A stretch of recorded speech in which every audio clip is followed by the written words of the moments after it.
So I had to, for, excuse my language, kick my own ass. Like I had to get to a place at 17 where I was so thoroughly sick and tired of being sick and tired and over it and frustrated and at times hopeless. Because it was only from that place that I was willing to try it a different way.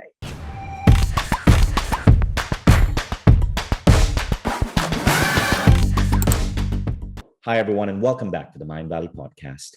Today, I have a really special guest. You probably have seen him on television or followed him on social media because this man has got 12.9 million followers on Instagram, 7.5 million followers on TikTok, 2.6 million people follow him on Twitter. And the man I'm talking about is actor Josh Peck. And today we're going to be talking about his new book, Happy People Are Annoying. So firstly, if you haven't heard of Josh, let me give you a quick introduction to who this wonderful guest is. So Josh established himself as one of Hollywood's rising talents, making a seamless transition from being a child actor to a leading man. He's best known for his role on the Nickelodeon phenomenon, Drake and Josh. And you've probably also seen him on many feature films and shows he's guest starred in, like The Big Bang Theory or The Mindy Project. Now, you can also catch him in Disney Plus's Turner and Hooch series, which is a continuation of that really incredible 1989 Tom Hanks film, and the highly anticipated Hulu series, How I Met Your Father.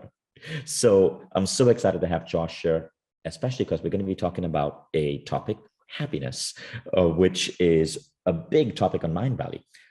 If you're a Mind Valley member, you probably read the news. We just signed Tal Ben-Shahar of Harvard University to come on our platform to teach the theory, the art, and the science of happiness. So happiness is a hot topic in our community, but it's also something that's so elusive for so many people.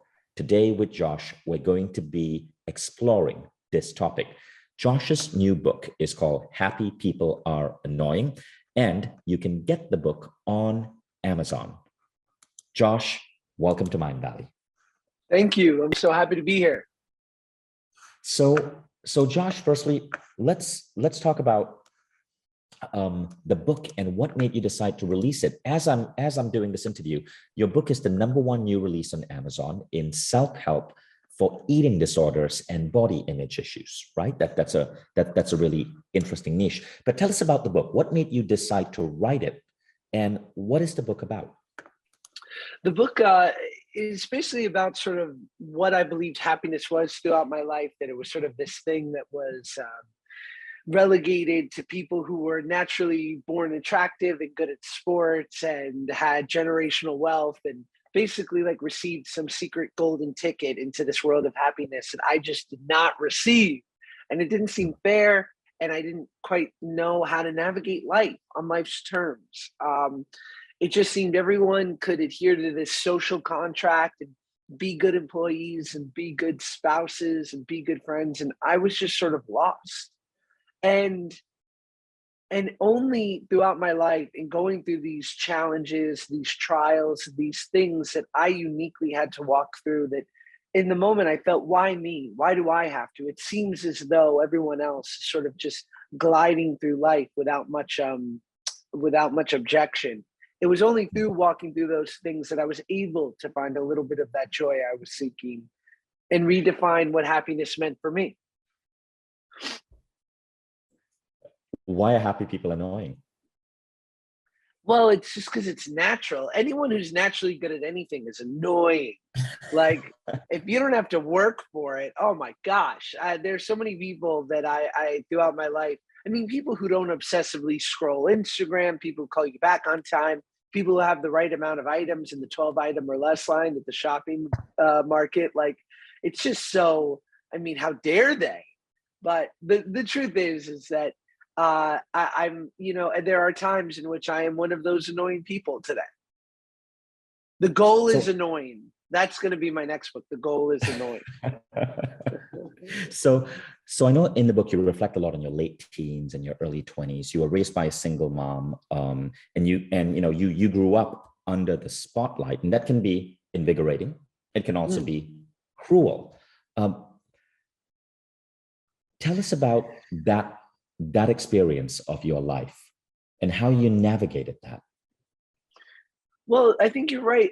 Both things can be true at the same time. Like growing up in the public eye, getting to be on, doing the show for Nickelodeon when I was a teenager during truly formative years was an incredibly special, unique, lucky thing that I got to do. And I dreamed of that. I talked about it 8 years old.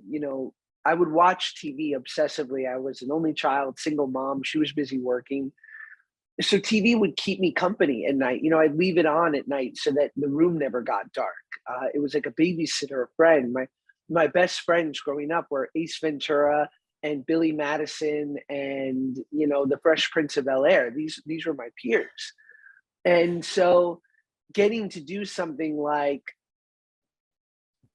Drake and Josh. I mean, that kind of comedy for anyone who's around my age, late 20s, early 30s, those shows on Nickelodeon growing up, Keenan and Kel and all of that, and the Amanda Show this was like as if you were in The Godfather, right? I mean, it was the Right. highest calling. And yet, being so lucky to do this thing and having this rare sort of opportunity, I was incredibly uncomfortable in my own skin. And I was introducing myself to the world in a body that I wasn't quite comfortable in. And that weighed heavy on me at times, like quite literally. And so I was navigating both sides of the coin, which was I did know how lucky I was, and yet I knew that my awkward teenage years, instead of being able to sort of burn my yearbooks and swear my family to secrecy, were now enshrined in reruns. I know in the book you talk about how you filled holes in your self-worth with copious amounts of food, television, drugs, and all the other trappings of young stardom. How did that start? What triggered that? And how did you come out of that? I don't know if it was necessarily a trigger. I was always kind of a chubby kid, and food, I come from a family of bigger people, and food was sort of a mainstay. It was the focus. I always say, growing up, it was like, oh, you're going to go to a baseball game? Great. We'll get a hot dog. Movies, popcorn.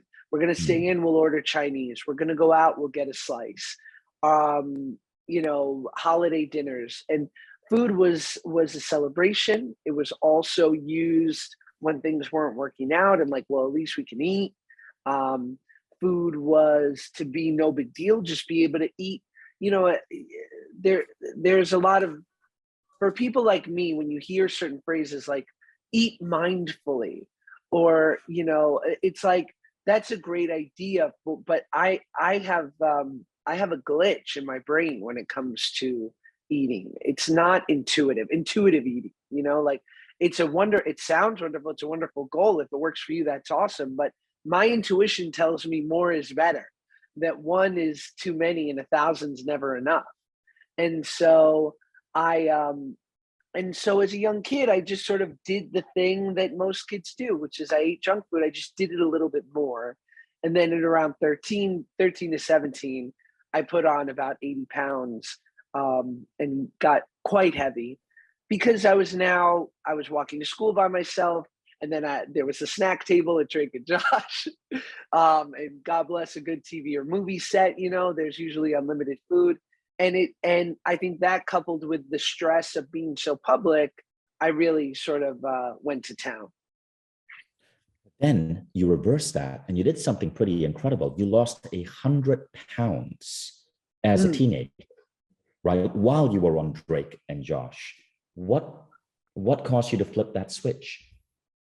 I just knew, I had seen that food was like this menacing force to the Pecks. That my grandfather passed away at 50, just, dropped dead of a heart attack. And this was the 60s. So, there wasn't exactly perhaps a lot of thought of heart health.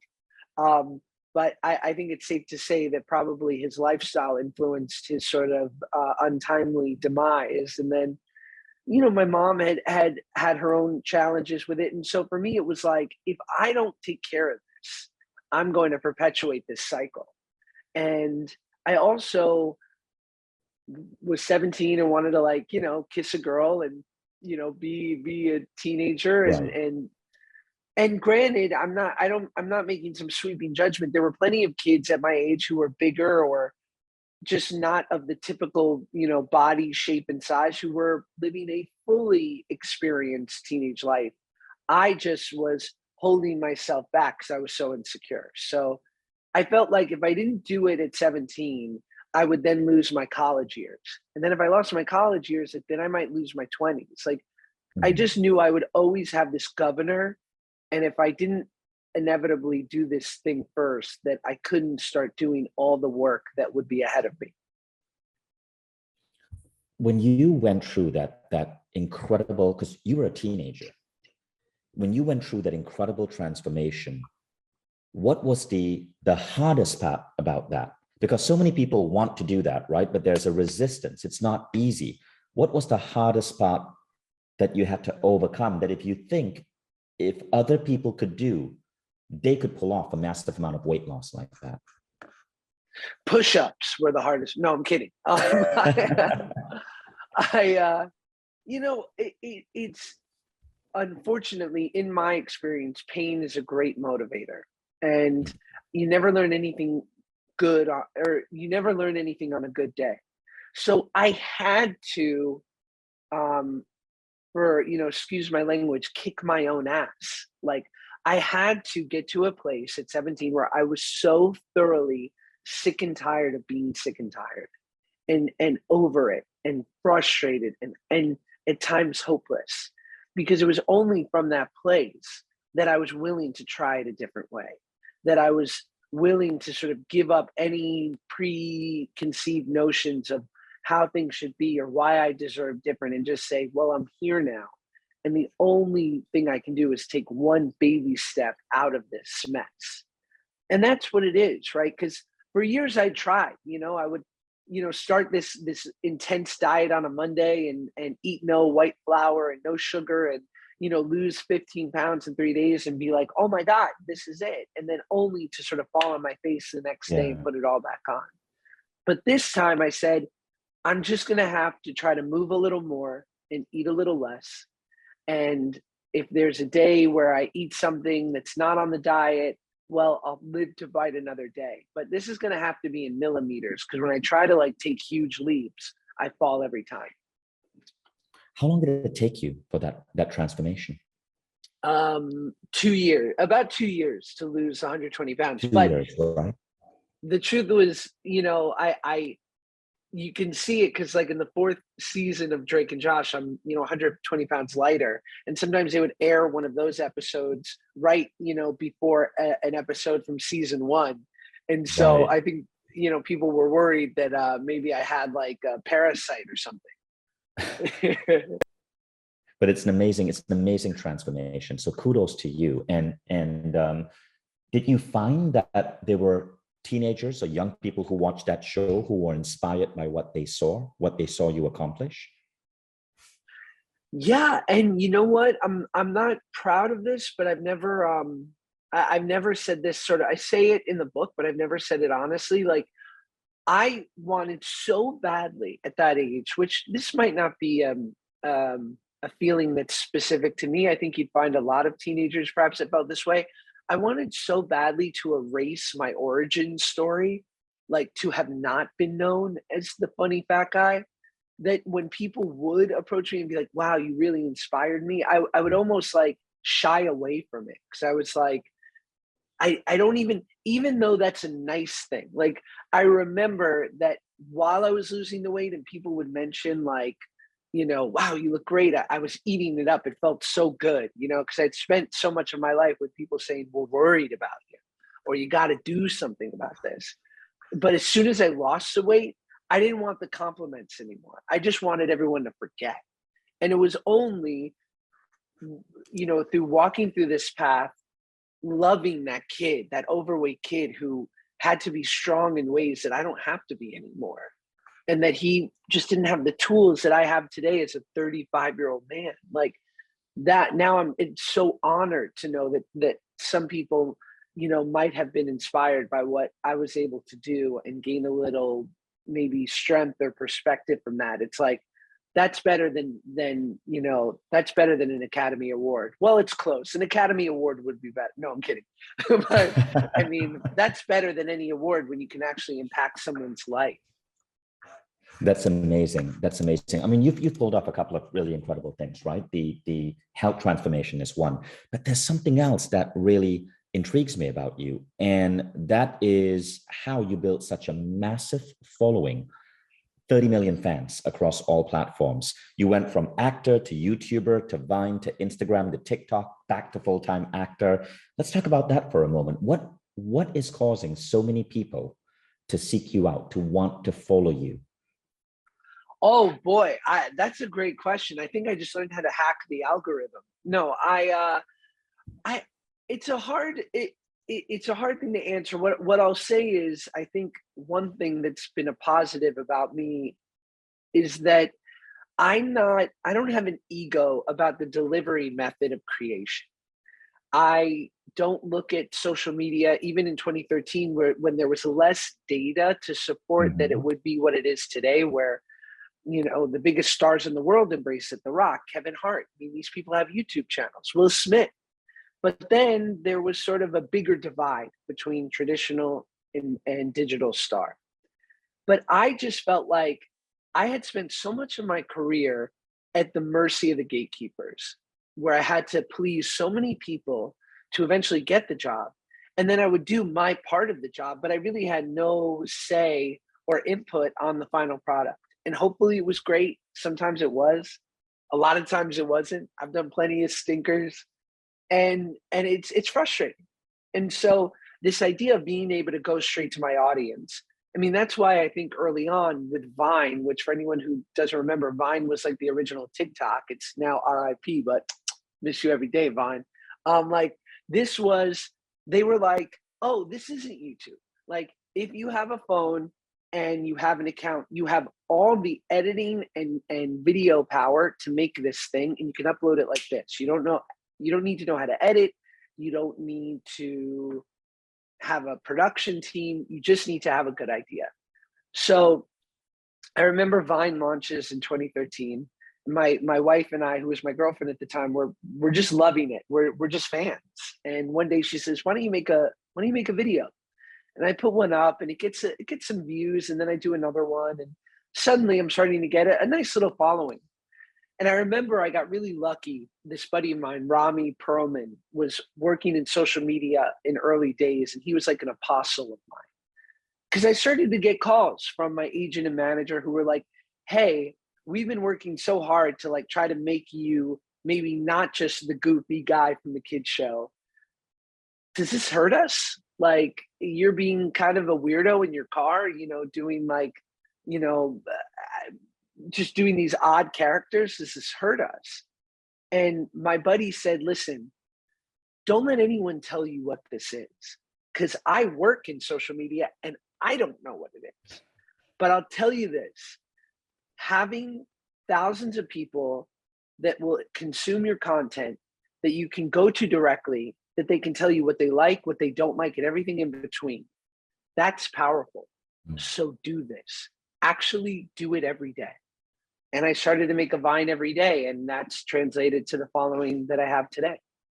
Wow, that's an amazing that's an amazing story. A Vine every single day, and that's how you got 13 million fans on Instagram.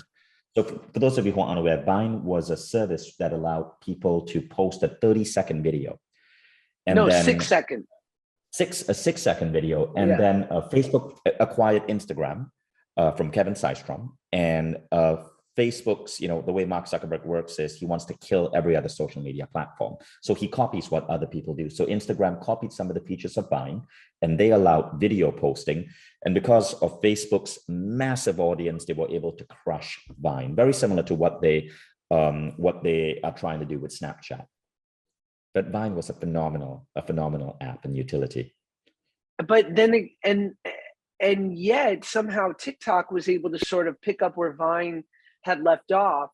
And I Yeah. think inevitably Vine just, the great superpower of any sort of startup is that ability in which to pivot and be light. Right. And they unfortunately, like, we as the sort of big people on the app at the time, you know, it was me and a couple, you know, a few dozen other creators.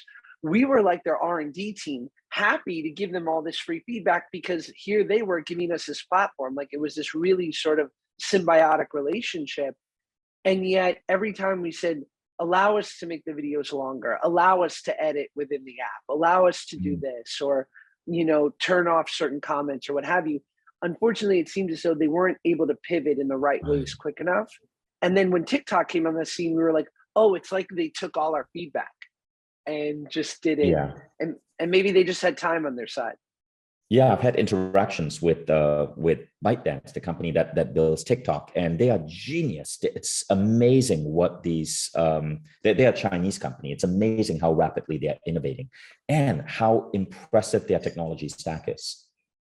Oh wow, yeah, their you know, their algorithm is pretty special. I just love going on other people's TikToks. I'm like, oh, this is what Yeah. you're into. Like your For You page will tell you more about you than your own mother. It's incredible what the AI can do in terms of determining who you are, your habits, what you're going to like, who you're going to vote for, what issues interest you. The whole world of social media is fascinating. I'm Yeah. investing. I'm investing in a social in a interesting community platform right now. So this is just something I have so much passion about. It's, you know, there's just going to be so many different opportunities in which to continue to sort of level up the social media landscape because it's just, you know, it's going to become the primary way we communicate, I think.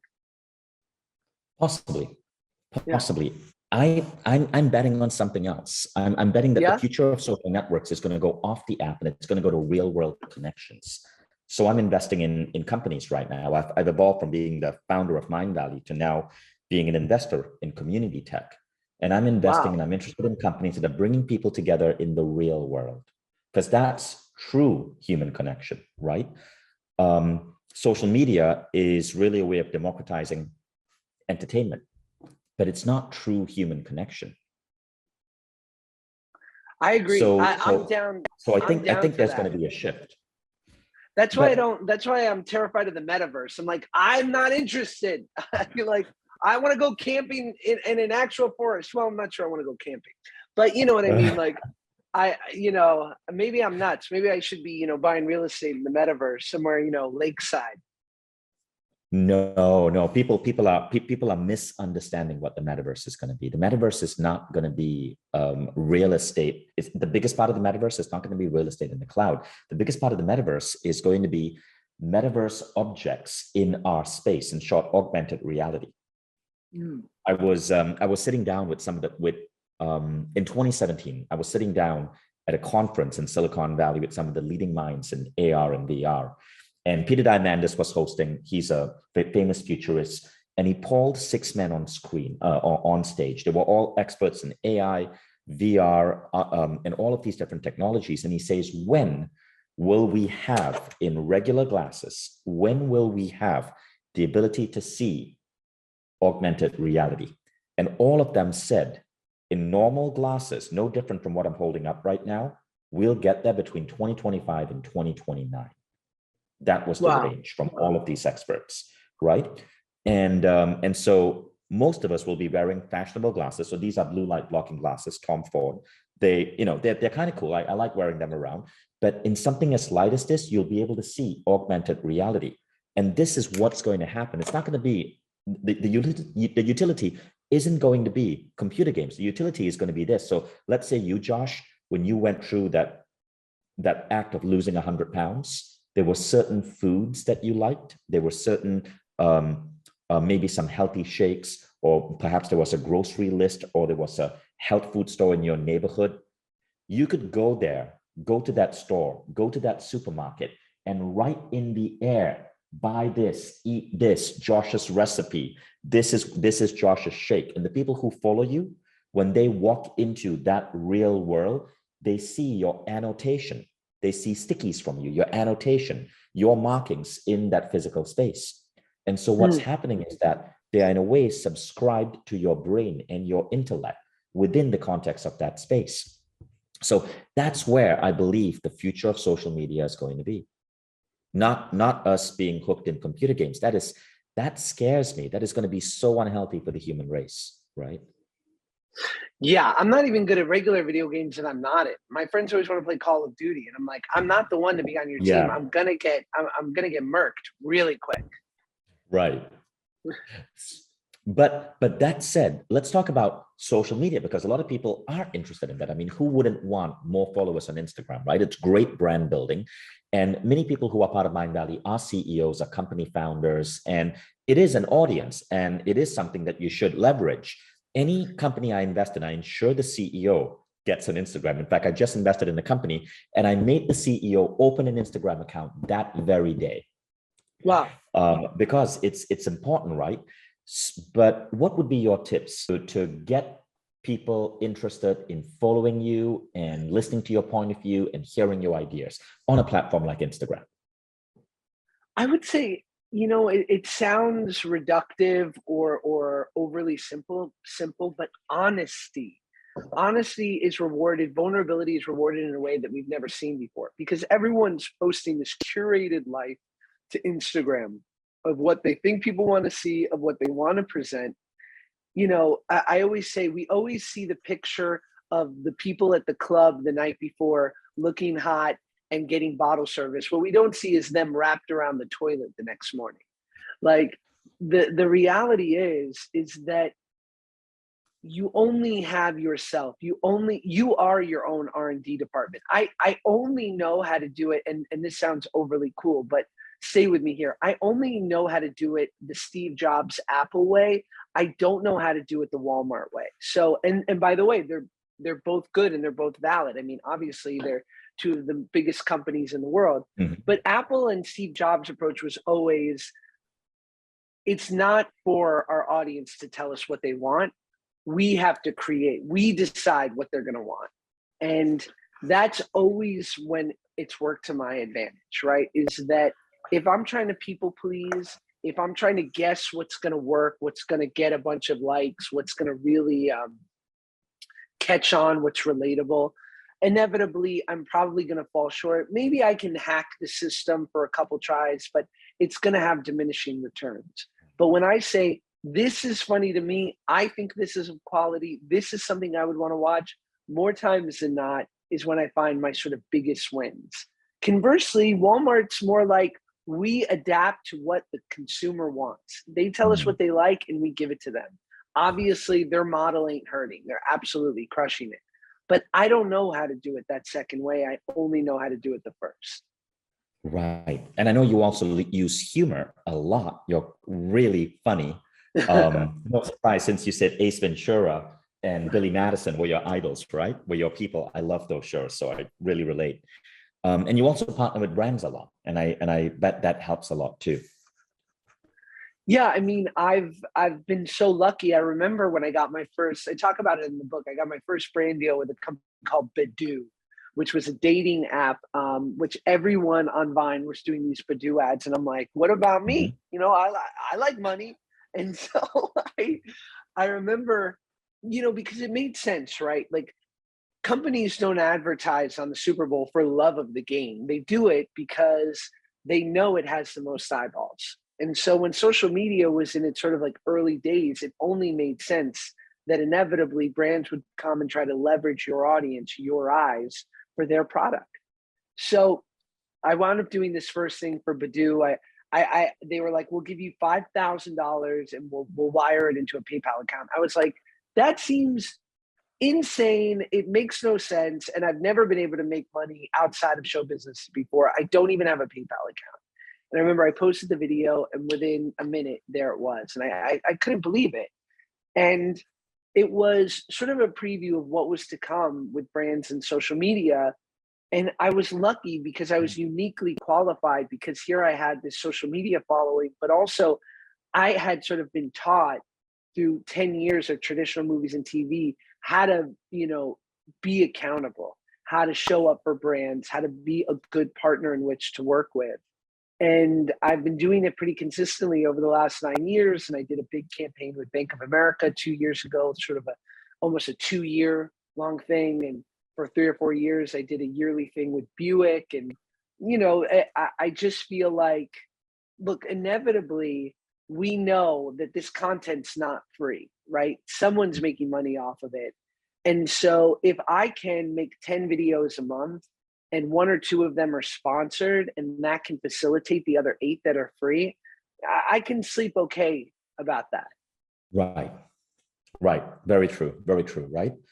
And that way you get a slice of the pie rather than just Zuckerberg. Yeah, because Zuckerberg's doing just fine, and He's monetizing shout it, out, right? shout Yeah. out Zuck. Good. I mean, listen, good for all of them, but inevitably, I think when you can figure that out, and that's what's exciting. I mean, hate them or love them, the new influencers, the huge people on TikTok and whatnot.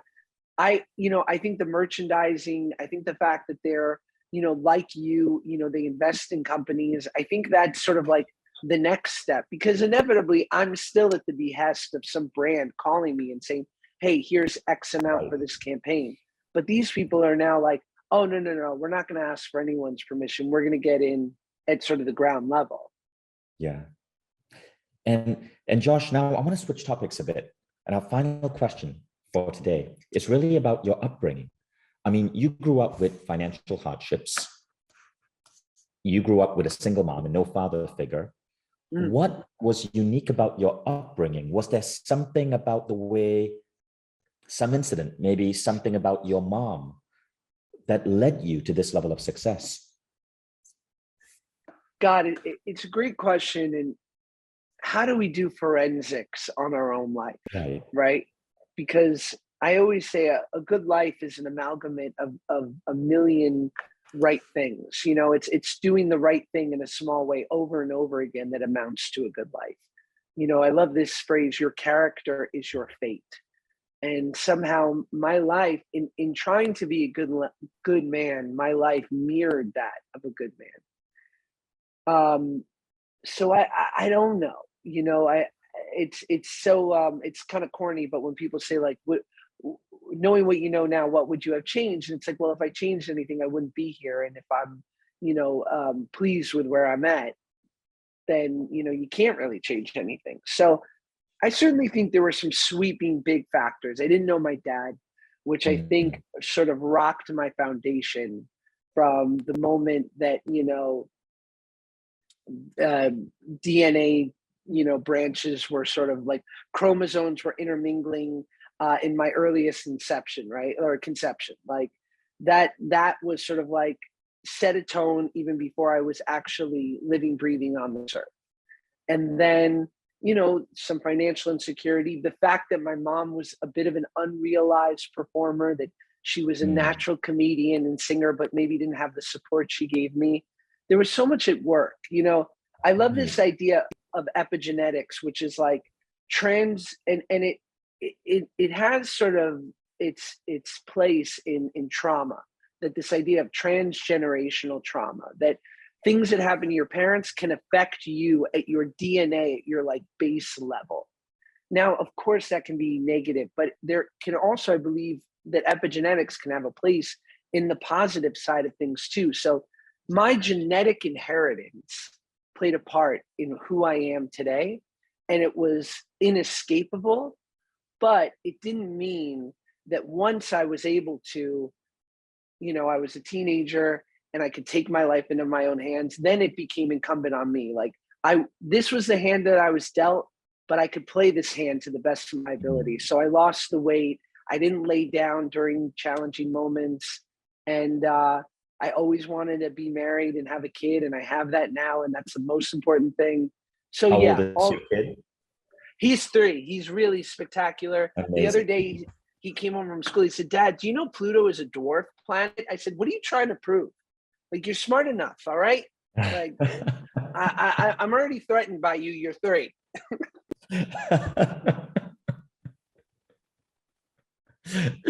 Josh, thank you so much. Folks, that is Josh Peck. His book is out now on Amazon. It's called Happy People Are Annoying. Go check it out. And you can also follow Josh on Instagram, along with 13 million other people. And that's at S-H-U-A Peck, Schwar Peck, S-H-U-A-P-E-C-K. And you Josh, can thank check you so out, much for joining us today. thank you. And you can check out my podcast, Male Models. Thank you for having me. This was awesome. What a pleasure. Thank you, man. Awesome. Thanks, guys.